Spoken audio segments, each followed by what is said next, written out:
அப்போஸ்தலர் 10. பேதுரு உள்ளே பிரவேசிக்கிற பொழுது கொர்நேலியு அவனுக்கு எதிர்கொண்டு போய் அவன் பாதத்தில் விழுந்து பணிந்து கொண்டான்.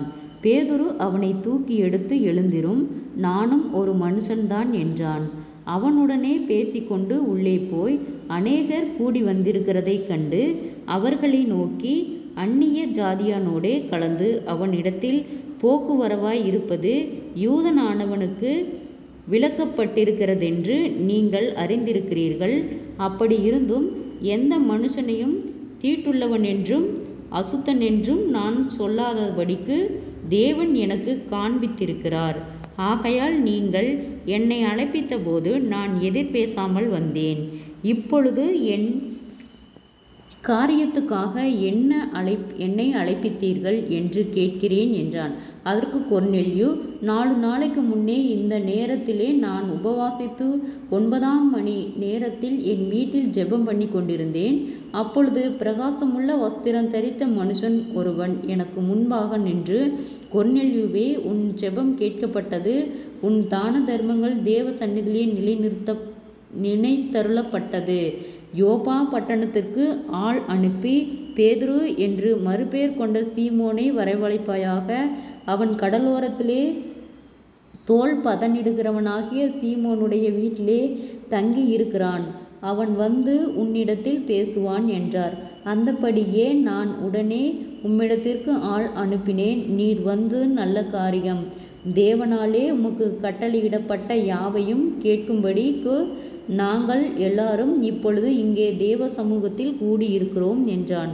அப்பொழுது பேதுரு பேசத் தொடங்கி, தேவன் பட்சபாதம் உள்ளவர் அல்ல என்றும் என் ஜனத்தினாலும் அவருக்கு பயந்திருந்து நீதியை செய்கிறவன் எவனோ அவனே அவருக்கு உகந்தவன் என்றும் நிச்சயமாய் அறிந்திருக்கிறேன். எல்லாருக்கும் கர்த்தராய் இருக்கிற இயேசு கிறிஸ்துவை கொண்டு அவர் சமாதானத்தை சுவிசேஷமாய் கூறி இஸ்ரவேல் புத்திரருக்கு அனுப்பின வார்த்தையை அறிந்திருக்கிறீர்களே. யோவான் ஞானஸ்தானத்தை குறித்து பிரசங்கித்த பின்பு கலிலேயா நாடு முதற்கொண்டு யூதேயா தேசம் எங்கும் நடந்த சங்கதி இதுவே. நசரேயனாகிய இயேசு கிறிஸ்துவை தேவன் பரிசுத்த ஆவியினாலும் வல்லமையினாலும் அபிஷேகம் பண்ணினார். தேவன் அவருடனே கூட இருந்தபடியினாலே அவர் நன்மை செய்கிறவராயும் பிசாசின் வல்லமையினால் அகப்பட்ட யாவரையும் குணமாக்குவராயும் சுற்றி திரிந்தார். யூதருடைய தேசத்தில் எருசலேமிலும் அவர் செய்தவைகள் எல்லாவற்றிற்கும் நாங்கள் சாட்சிகளாய் இருக்கிறோம். அவரை மரத்திலே தூக்கி கொலை செய்தார்கள். 3ஆம் நாளிலே தேவன் அவரை எழும்பி பிரதிட்சமாய் காணும்படி செய்தார். ஆயினும் எல்லா ஜனங்களுக்கும் பிரதிட்சமாகும்படி செய்யாமல் அவர் மரித்தோரிலிருந்து எழுந்த பின்பு அவரோடே புசித்து குடித்தவர்களும் தேவனால் முன் நியமிக்கப்பட்ட சாட்சிகளுமாகிய எங்களுக்கே பிரதிட்சம் ஆகும்படி செய்தார்.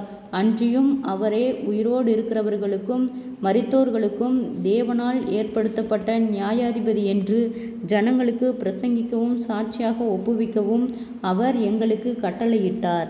அவரை விசுவாசிக்கிறவன் எவனோ அவன் அவருடைய நாமத்தினாலே பாவ மன்னிப்பை பெறுவான் என்று தீர்க்கதரிசிகள் எல்லாரும் அவரை குறித்தே சாட்சி கொடுக்கிறார்கள் என்றான். இந்த வார்த்தையை பேதுரு பேசிக்கொண்டிருக்கையில் வசனத்தை கேட்கிறவர்கள் யாவர் மேலும் பரிசுத்த ஆவியானவர் இறங்கினார். அவர்கள் பல பாஷைகளை பேசுகிறதையும் தேவனை புகழ்கிறதையும் பேதுருவோடே கூட வந்திருந்த விருத்த சேதனமுள்ள விசுவாசிகள் கேட்கும்போது பரிசுத்த ஆவியின் வரம் புறஜாதிகள் மேலும் பொழிந்தருளப்பட்டதை குறித்து பிரமித்தார்கள். அப்பொழுது பேதுரு, நம்மைப் போல பரிசுத்த ஆவியை பெற்ற இவர்களும் ஞானஸ்தானம் பெறாதபடிக்கு எவனாகிலும் தண்ணீரை விலக்கலாமா என்று சொல்லி கர்த்தருடைய நாமத்தினாலே அவர்களுக்கு ஞானஸ்தானம் கொடுக்கும்படி கட்டளையிட்டான். அப்பொழுது சில நாள் அங்கே தங்கும்படி அவனை வேண்டிக் கொண்டார்கள். ஜெபம். கிருபையாய் நேசிக்கிறதா நல்ல தகப்பனே, ஆசீர்வாதமான வேலைக்கு நன்றி செலுத்துகிறோம். இயேசுவின் நாமத்தினாலே அப்போஸ்தலர் 10வது அதிகாரத்தின் பிற்பகுதியை தியானிக்க கொடுத்த தயவுக்காய் நன்றி செலுத்துகிறோம். இயேசுவின் நாமத்தினாலே இந்த வார்த்தையின்படியாக கர்த்தாவே நீர் ஒவ்வொருவரையும் பாதுகாத்து வழிநடத்தும்படியாய் ஜெபிக்கிறோம். விசுவாசத்திலே அநேக அற்புதங்களையும் அதிசயங்களையும் காணும்படி செய்கிற கர்த்தர் ஆண்டவரே, பரிசுத்த ஆவியினாலும் வல்லமையினாலும் வரங்களினாலும் ஒவ்வொருவரையும் நிரப்பப்படும்படியாய் ஜெபிக்கிறோம் ஆண்டவரே. இதிலே தியானித்தது போல ஆண்டவரே, புறஜாதிகளுக்கும் பரிசுத்த ஆவியை ஊற்றி நீரே விசுவாசிக்கிறவர்களுக்கு எல்லாம் கூடும் என்று சொன்ன வார்த்தையின்படியாக ஆண்டவரே நாங்கள் விசுவாசிக்கிறோம். அநேக அற்புதங்களையும் அதிசயங்களையும் காணும்படி செய்யும். இன்னும் உண்மை அறிகிற அறிவிலை வளர கர்த்தாவே நீர் எங்களுக்கு இரக்கம் பாராட்டும். இயேசுவின் நாமத்தினாலே ஒவ்வொருவரும் கையிட்டு செய்கிற வேலைகள், போகிற வருகிற பிரயாணங்கள், அவர்களுடைய தேவைகள் யாவையும் கர்த்தர் சந்தித்து பாதுகாத்து வழிநடத்தும்படியாய் ஜெபிக்கிறோம் ஆண்டவரே. வியாதிகளோடு பலவீனங்களோடு இருக்கிற ஒவ்வொருவருக்காய் ஜெபிக்கிறோம். அற்புத சுகத்தையும் வெள்ளத்தையும் ஆரோக்கியத்தையும் கட்டளையிடும். நீதியின் வளகரத்தால் ஒவ்வொருவரையும் தாங்கி நடத்தும் ஆண்டவரே. இம்மட்டும் உதவின எபினேசரே, இனிமேலும் நீர் எங்களுக்கு உதவ போதுமானவராய் இருக்கிறீர் ஆண்டவரே. குறைவுகள் எல்லாம் கிறிஸ்து இயேசுவுக்குள் மகிமையால் நிறைவாக்கப்படும்படியாய் ஜெபிக்கிறோம் ஆண்டவரே.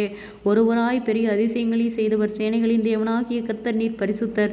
நீர் பரிசுத்தராய் இருக்கிறது போல எங்களையும் பரிசுத்தப்படுத்தி பாதுகாத்து வழி நடத்தும் ஆண்டவரே. ஆராய்ந்து முடியாத பெரிய காரியங்களையும் எண்ணி முடியாத அதிசயங்களையும் செய்கிறவர் ஆண்டவரே. அப்பா, எங்களை அதிசயத்தக்க வண்ணமாய் வழி நடத்தும்படியாய் ஜெபிக்கிறோம் ஆண்டவரே. பொல்லாத ஆவியின் கட்டுகளுக்கு நீர் எங்களை விலக்கி பாதுகாக்கும்படியாய் ஜெபிக்கிறோம். ஜெபிக்க விடாதபடிக்கு அநேக தடைகள், போராட்டங்கள், மன அழுத்தங்கள், பாரங்கள், கவலைகள், சோர்ந்து போன ஒவ்வொரு இருதயங்களையும் கர்த்தாவே நீர் பலப்படுத்தி பாதுகாத்து வழி நடத்தும்படியாய் ஜெபிக்கிறோம். எல்லா பொல்லாங்குக்கும் இக்கட்டுகளுக்கும் நாசமோசங்களுக்கும் நீர் எங்களை விலக்கி பாதுகாக்கும்படியாய் ஜெபிக்கிறோம். நீதியின் தேவன் எங்களை நல்ல பாதையிலே வழி நடத்தும் ஆண்டவரே.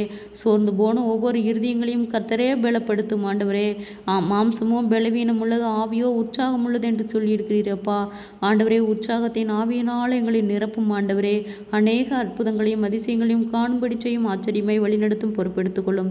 இயேசுவின் மூலம் ஜெபங்களும் பிதாவே, ஆமேன்.